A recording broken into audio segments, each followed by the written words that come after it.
Hey, up boys, back to another video. Just gonna do a sit down video. I'm over here shooting like 5 videos at one time. Just kind of been going through a rough time, so I just wanted to get this video out of the way and just knock them out because I'm not gonna be really posting too much content for like the next month. So if you guys want to check out the vlog, if you didn't already, and check out what's going on in my life, you know, personally, so you guys know what's going on if you guys are in the loop. E30's right here. Obviously, it's in storage. It's in here for the winter time. There's no battery in it, so the car's just sitting here aired up. But basically, after we get this lighting set up here, we should be good.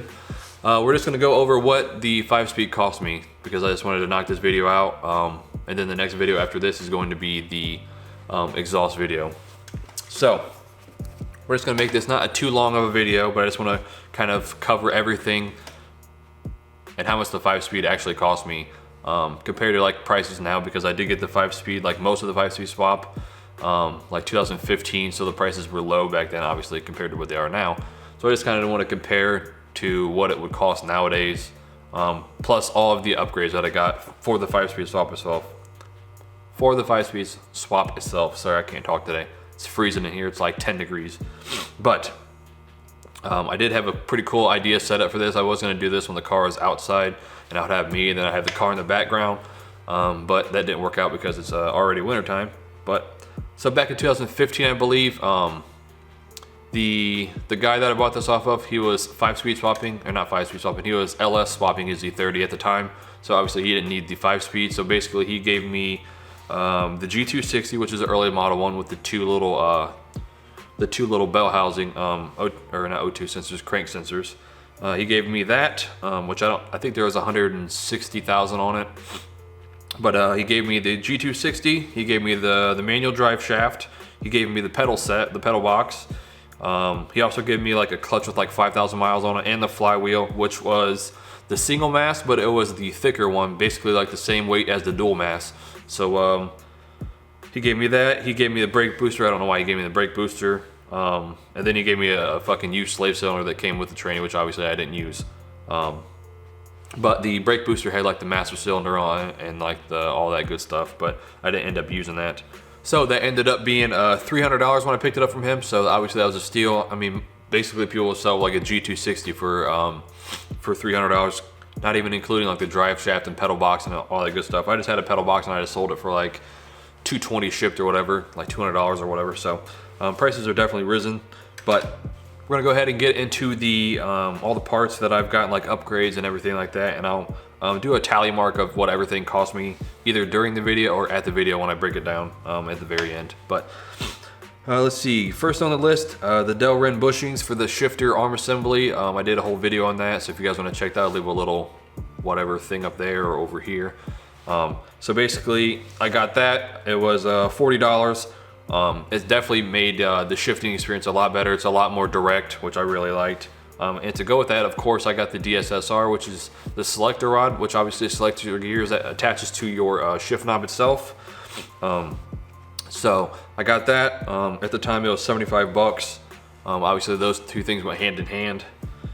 Let's see, and to go with that also, I got the Z3 short shifter from a friend for 50 bucks. So obviously it's just a little bit shorter of a throw for the shifter, and it was only like 50 bucks, so it was definitely cheaper than getting one from like Garage at that time, because I think they were like 75 or 100 or whatever it was, I'm not sure.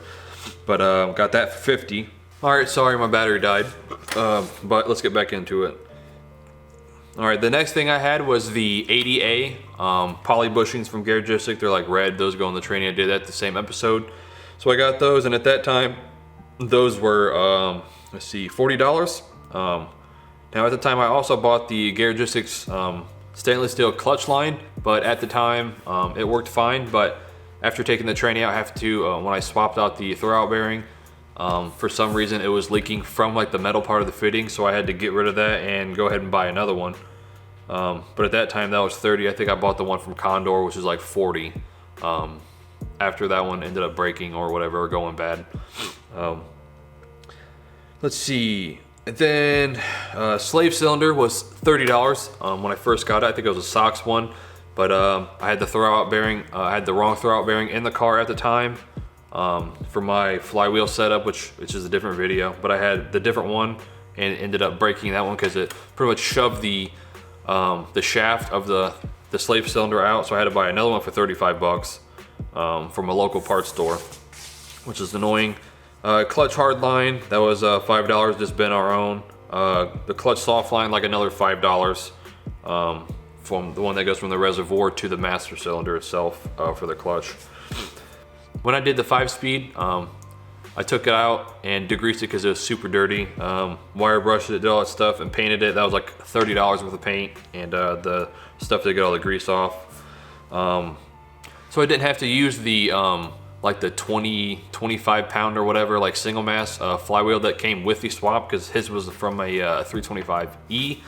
I went ahead and bought a 325i 18 pound flywheel from another person for 75 bucks.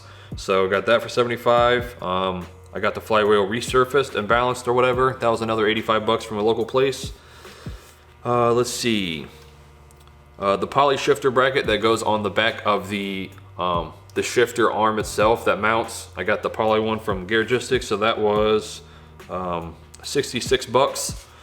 And so I didn't have to use the old clutch kit. I decided to get obviously like a new OEM SOX clutch kit, which was 185 bucks.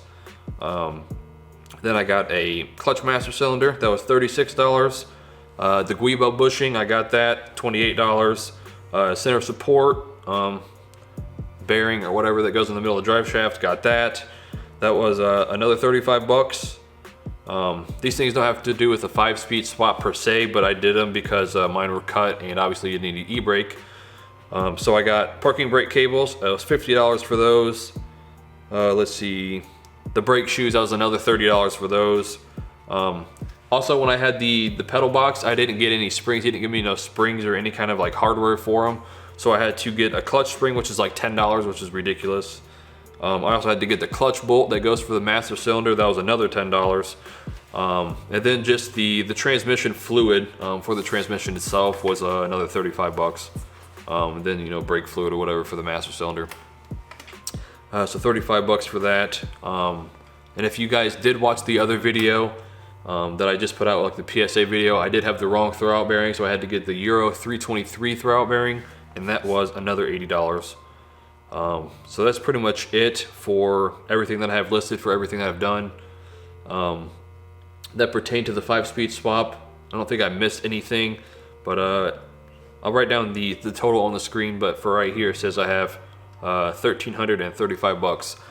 So basically today's prices, depending who you're buying stuff from, like sometimes people will sell an entire 5-speed swap, like basically all you need aside from like upgrades and, you know, fluids or, you know, whatever. Of course, like the replaceable parts, like the master cylinder for the clutch, or the slave cylinder, or maybe like a hard line for the or the line for the clutch master, or the slave cylinder, sorry, by itself. Basically the prices I've been seeing around for a 5-speed swap is somewhere like $750 and up, and then you would have, you know, all of your fluids and like all of the like the wear items or clutch or, you know, something like that. So you might have closer to, especially if you're doing like upgrades like a DSSR or a short shifter or like a chassis mounted shifter, you could be, you know, 15, 16, 1700 bucks. Just depends on what you did. Because like I said, I got a pretty good deal on the 5-speed swap when I first bought it, so it was only $300 compared to like the $750, which basically what I got you would mostly get in a 5-speed swap. But the prices are kind of all over the place right now, even though these cars are obviously like one of the most mass-produced cars out there. Obviously a lot of them are rusted and shitty, so just depends on where you get your prices from, and if you do like individual, like, you know, collecting stuff, you don't go through like somebody who has a roller or whatever and sells a whole swap. If you're like, you know, collecting the transmission and then the drive shaft, you know, you could have a lot more money in that. But that's basically what the 5-speed costs for me. Everything pretty much has been working fine since I got the new throwout bearing. I've been driving it since I just got it back from the shop. I did have some other things included that I didn't include in the video because they're not really, you know, for the 5-speed swap, but like got like shift boots and the shift knob itself, and then I got some pedals to go on the pedal box, but those are just, you know, accessories or whatever. So you still got money for, you know, paying for a shift knob and you know, whatever else that you want to do. Like I said, if you're doing like any kind of upgrades for the shifter or anything like that. Of course, you're gonna have more cost, but honestly, your biggest cost is going to be the tranny itself, the drive shaft, and the pedal box. Those are like the most expensive things. Like I said, I got $200 for a pedal box. Sometimes you can get the G260s for pretty cheap as long as they're not beat up or have like a billion miles on them. You gotta watch out for, you know, people that beat the hell out of their cars where the tranny could be messed up. Obviously they take a lot of abuse. Just depends on who has the car or whatever. But that's basically what I had spent on the car for all of the upgrades. And like I said, I collected all these parts probably 2 to 3 years. Like I got the 5-speed swap, then I didn't collect anything for like another 2 years, and then like over the next 2 years or whatever, I collected all the stuff before I started doing it. Plus, when I did the 5-speed swap, I pulled the motor out and had to do a bunch of other stuff and bought a bunch of different other hoses. And that's why the 5-speed swap took so long, because I didn't have all of the stuff that I needed when I took the motor out and all of the upgrades and everything like that. So guys, that's the end of this video. Like I said, I'm over here in storage freezing for you guys, so I just wanted to knock this video out. And be sure to check out that vlog before this video, or before like the last few videos, if you guys want to know what's going on and why there's not going to be any content for like the next month or month and a half. I just need to take a break from the car for one, because I've been dealing with it for like the past 2 years with all the problems, and it's just kind of wiped me out. Not in a sense where I don't like, obviously love driving the car or I don't want to do anything to the car, but it's just got to a point where I just needed a break, because I've been constantly fucking with it and having problem after problem, and just doing all that stuff for like for the last 2 years, ups and downs with all the different problems, the fuel pump problem, the exhaust problem, leaks, and just all kinds of stupid stuff. So I just need a break from the car, so I just wanted to knock these few videos out for you that you guys are gonna be watching on the channel. So you guys know what's going on for the winter time. And also in the vlog, I do talk about future episodes and what's going to be done over the winter time. So if you guys want to know more about that, be sure to check that video out. But yeah, that's pretty much it. 5-speed works great. Really happy with the shifter setup I got with the short shifter and the Delrin bushings and all that stuff. So really happy on that. It's not like super notchy when you're shifting, but it's not sloppy at all. So basically when you're shifting through gears, it feels really smooth. And the throw is a lot shorter, obviously, with the Z3, but if you did do a different one, you can obviously have an even shorter throw, or like the solid chassis mount one if you want to do that as well. But I didn't want it to be like, you know, too race car or whatever. So, because this is basically just like a stance build, but like a really clean build. So it's definitely served its purpose, and I think it's looking really good. All right, sorry my fucking memory card was full, but yeah, that's the end of this video. Be sure to check out all the other videos, and definitely gonna be a good year for content, so be sure to stay tuned. And we're definitely gonna make this E30 look dope. And then at the end of the next year, or this year, plan on getting another E30, so we'll have another E30 build. But that's it, guys. Thanks for watching the video. Peace.